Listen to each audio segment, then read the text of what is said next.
Zee 24 तास एक पाऊल पुढे। आज महाराष्ट्र राज्यात पण आहेत की नाही कल्पना नाही, की बाहेरच्या राज्यांमध्ये जाऊन विकल्या काही कल्पना नाही, की त्यांना ठार मारलं कल्पना नाही, अंधश्रद्धेसाठी म्हणून गळे चिरले की काय कल्पना नाही। पण आमच्या महाराष्ट्रामधल्या, आमच्या फक्त विदर्भातल्या, मी फक्त विदर्भातल्या या 5 जिल्ह्यांची फक्त माहिती आणली आहे। आणि आर पाटील सांगतात की सगळं काही व्यवस्थित चाललंय महाराष्ट्रामध्ये आणि सगळं काही छान चाललंय। हे सगळं करत असताना आपण फक्त शिव्या देणार या पोलिसांना, पण तो दिवसभर किती राबतो आणि तो दिवसभर कसे कष्ट करतो याची आपल्याला कधीच कल्पना येत नाही हो।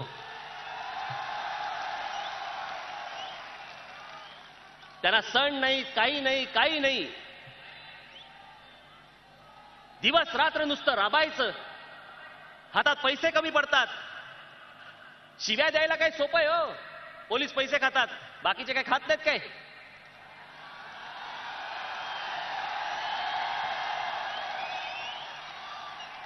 मी हा खाल्लेल्यांचाच आकडा वाचला ना आतापर्यंत, हा त्यांचाच आकडा आहे ना, किती हजारो कोटी रुपये खाल्ले गेले।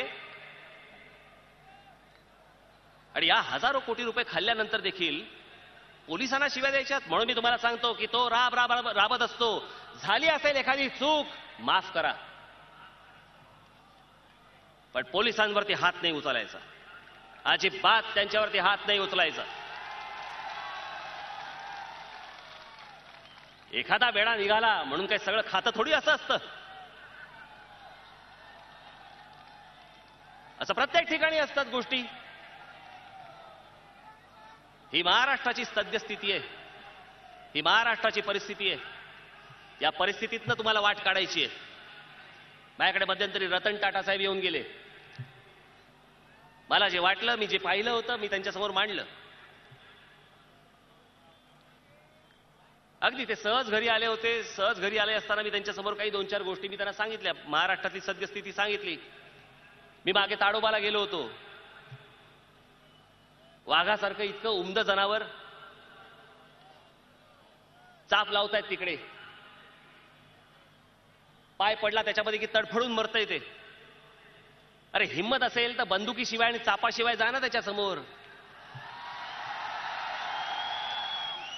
घरी परत आला तर मी सत्कार करायला तयार आहे, पण कातडी विकायची, सगळ्या गोष्टी विकायच्या, नख विकायची, हे धंदे, हे उद्योग चालू आहेत।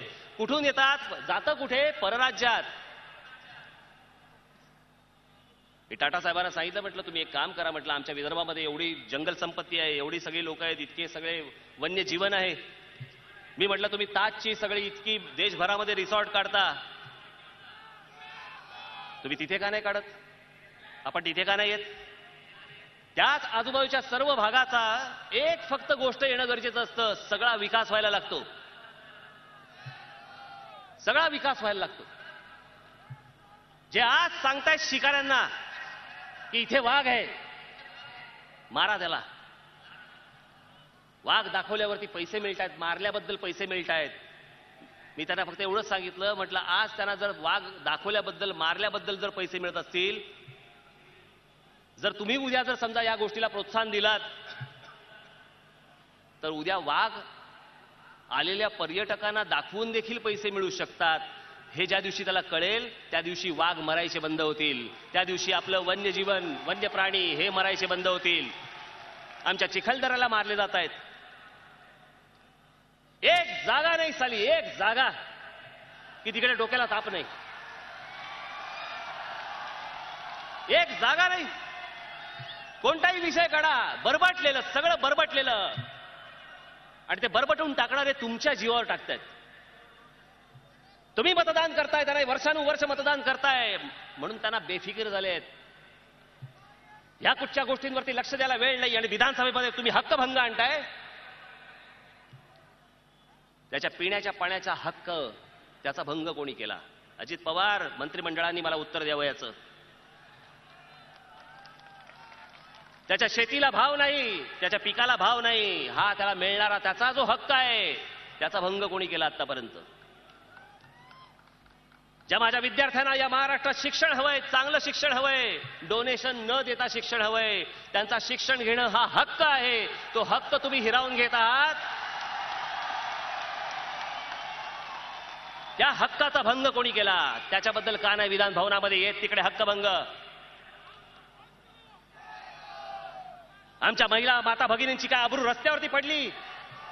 आयुष्य जगणं, अत्यंत व्यवस्थित आयुष्य जगणं, खुलेपणाने जगणं हा त्यांचा आयुष्यातला त्यांचा हक्क आहे. तो हक्क देखील त्यांना मिळत नाहीये. त्याचा भंग कोणी केला? का मुली जात आहेत पळून? का पळवल्या जात आहेत मुली? प्रत्येकाच्या हक्काचा हे भंग करत बसणार आणि विधानसभेमध्ये तुम्ही हक्कभंग आणणार. एवढे धंदे उरलेत तुम्हाला. मला माहिती आहे हे काय करणार आहेत. आता हे काय करतील ह्याची मी तुम्हाला आता कल्पना देऊन ठेवतो. खरंच सांगतो बाबांनो, हे काय करतील याची कल्पना देऊन ठेवतो. कारण यांना एक गोष्ट माहिती आहे की हे सगळी जनता आहे ना, आज राज ठाकरे बोलेल, उद्या कदाचित विसरून जाईल. आम्ही निवडणुका आल्या की घेऊ, आम्ही थैल्या घेऊन बसू आणि फक्त थैल्या फेकून मारू यांच्यावरती. जातील कुठे हे? या तमाम महाराष्ट्रातल्या जनतेला यांनी गृहीत धरलंय. गृहीत, तुम्हाला सगळ्यांना गृहीत धरलंय. जातील कुठे? करतील काय? निवडणुका आल्या की आम्हालाच मतदान करतील, आम्हालाच खासदार बनवतील, आम्हालाच आमदार बनवतील. 5 वर्ष बोंबल बोंबल बोंबलतील. 5 वर्षानंतर पण काही होणार नाही. आम्ही परत निवडणुकीला उभे राहिलो, परत आम्ही पैसे फेकले की हे परत आमच्या मागे येतील. हे तुम्ही लोक हे आज जे या गोष्टी चालवल्या आहेत याच्या पुढे करणार आहात. हे जोपर्यंत तुम्ही थांबवत नाही तोपर्यंत हे असंच दुःख, असाच पश्चातापाचा हात तुम्हाला सतत कपाळावरती मारत बसावं लागेल. आणि आज सगळ्या बाजूनी हे सगळं बरबटलेलं आहे. काय आणतील ते सांगून ठेवतो. आज सांगतो तुम्हाला, कारण त्यांना एक गोष्टीचा अंदाज आलाय की हे सगळे वाभाडे निघणार आहेत आपली निवडणुकीला. त्यांच्याकडे फक्त एक शस्त्र आहे. ते शस्त्र त्यांनी उपसलं की तुम्ही आपापसात भांडायला, मारामाऱ्या करायला तयार होणार. आणि ते शस्त्र आहे जातीचं शस्त्र. जातीपतीमध्ये तुम्हाला डुबवून ठेवतील. आरक्षणाच्या नावाखाली तुम्हाला भिडवून ठेवतील. तुमच्यामध्ये वाद निर्माण करतील. तुम्हाला तुमची डोकी फोडायला लावतील आणि निवडणुकीच्या तोंडावरती परत येऊन जातीवरती मतदान मागतील. आणि आपण परत भोळेपणाने, भाबडेपणाने या सगळ्या त्यांच्या गोष्टी आपण विसरून परत त्यांना आपण जातीच्या नावावरती मतदान करून मोकळे होऊ आणि परत 5 वर्ष आपण पश्चाताप करत बसत राहू. हे किती वर्ष करायचंय एकदा सांगा.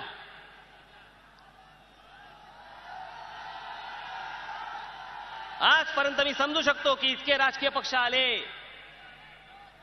आजपर्यंत इतके राजकीय पक्ष आले तुमच्या समोर, त्यांना मतदान केलं. सगळेच जर समजा तसे निघाले असतील, तुमच्या समोर पर्याय तरी काय होता? आज सांगतोय, हा राज ठाकरे तुमच्या समोर पर्याय आहे. या राज ठाकरेचा स्वीकार करा. माझ्या पक्षाचा तुम्ही स्वीकार करा. आज काही निवडणुका नाहीत, काही नाही, मतदान नाही, काही नाही. मी तुम्हाला फक्त सांगतोय या गोष्टी फक्त विसरू नका. ज्या वेळेला वेळ येईल त्यावेळेला तुमचा हक्क बजावताना तेव्हा गोंधळून जाऊ नका. तेव्हा जर गोंधळलात, पैशाच्या थैल्यांना जर समजा आहारी गेलात, जातीच्या राजकारणाला जर आहारी गेलात, कोणी नाही वाचू शकत तुम्हाला. कोणी नाही वाचू शकत. पुन्हा मोर्चे काढा, कलेक्टरकडे निवेदन देत बसा. पत्रकार आमचे बांधव फक्त लिहितायत. या राज्य सरकारवरती, राज्यकर्त्यांवरती त्याचा काही ढिम्म परिणाम काही होत नाहीये. आणि या सगळ्यांना कळून चुकलेलं आहे की निवडणुकीच्या तोंडावरती असल्या काही गोष्टी आम्ही जर समजा मांडल्या, असल्या जर काही गोष्टी आम्ही मांडल्या की हे लगेच त्या भूलथापांना बळी पडतात आणि आम्हाला मतदान करून मोकळे होतात. हा इतक्या वर्षांचा समज जोपर्यंत तुम्ही दूर करत नाही तोपर्यंत हे ठिकाणावरती येणार नाहीत. आज आता महाराष्ट्र नवनिर्माण सेना पक्षातर्फे आपण कालपासून चारा छावण्या सुरू केल्या आहेत. 4 सुरू केल्या आहेत, पुढच्या सुरू अजून करतोय. आज जवळपास प्रत्येक चारा छावणीमध्ये 250-300 आज आपले सर्व आपल्या शेतकऱ्यांचे सगळ्या गायी, बैल बिल सगळे या गोष्टी यायला सुरुवात झालेली आहे. माझा खरंच सांगतो, माझी खरंच मनापासूनची इच्छा आहे. मी गेल्यावरती आता कामाला सुरुवात पण केली आहे, त्याची विचारपूस करायला सुरुवात केली आहे. मला महाराष्ट्रामधल्या प्रत्येक जिल्ह्यामध्ये मला गोशाळा सुरू करायची आहे. ही आमची पिल्लं ही खाटकाकडे जाता कामा नयेत, ही तिकडे जाऊन मरता कामा नयेत, त्यांच्याकडे हे जाऊ नयेत. याच्यासाठी म्हणून मला महाराष्ट्राच्या प्रत्येक जिल्ह्यामध्ये मला गोशाळा काढायच्या आहेत. या गोशाळेचं मला राजकारण देखील करायचं नाहीये, पण ही आपली मुलं हकनाक त्यांचा बळी जाऊ नये याच्यासाठीची माझी ही भविष्यातली पुढची योजना आहे. या सगळ्या गोष्टी करतोय आपल्यासाठी, प्रामाणिकपणे करतोय. आयुष्यात काही दुसरं जमलं नाही म्हणून राजकारणात नाहीये मी. करण्यासारख्या बहुतेक भरपूर गोष्टी होत्या, आजही आहेत. पण जग कुठे चाललंय आणि माझा महाराष्ट्र कुठे चाललाय हे पाहवत नाही. एवढ्यासाठी म्हणून मी ह्या पक्षाची आज स्थापना केली. पक्षाच्या नावामध्येच मी नवनिर्माण हा संदेश तुम्हाला दिला.